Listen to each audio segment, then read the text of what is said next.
ছিলাম, অভয়ার বাবা মা এটাকে ডিক্লেয়ার করেছে, আমরা পার্টিসিপেট করব।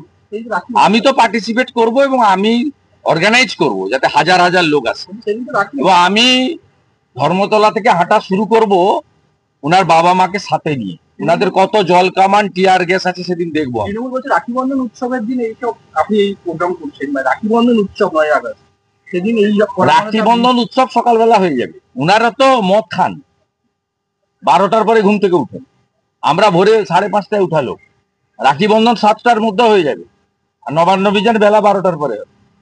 হাতে বোনের কাছ থেকে, দিদির কাছ থেকে রাখি নিয়ে আরেকটা বোনের বিচার চাইতে, মমতার পদত্যাগ চাইতে, ওর বাবা মাকে সাথে নিয়ে আমি আগাবো, পারলে আটকান। আমি বলে গেলাম সিপি মনোজ বার্মাকে, রানী রাসমণি রোডে জমায়েত হব। উনার পিতৃদেব মাতৃদেব কালকে বলেছেন আমরা থাকবো, আমি সঙ্গে থাকবো। এইখান থেকে বড় মিছিল যাবে, সাঁতরাগাছি থেকে আরো একটা বড় মিছিল আসবে। দুটো আপাতত ঠিক করা আছে, আরেকটা চেষ্টা করছি হাওড়া স্টেশন থেকে। এর আগের দিন আপনি মমতা ব্যানার্জি সকাল 8টায় ঢুকেছিলেন নবান্নতে, 27 আগস্ট। এবারে আগের দিন রাত্রি থেকে থাকবেন, ঢুকলে আপনি বেরোতে পারবেন না, আমি আপনাকে বলে দিই। রাষ্ট্রপতি ভবন থেকে একটা মেয়ের এসছে জগন্নাথ চট্টোপাধ্যায়ের বিরুদ্ধে মুখ্য সচিবের কাছে আর্থিক আমি এটা নিয়ে কোনো মন্তব্য করবো না, জেনে আমার কাছে কাগজ নেই। অশোক দেব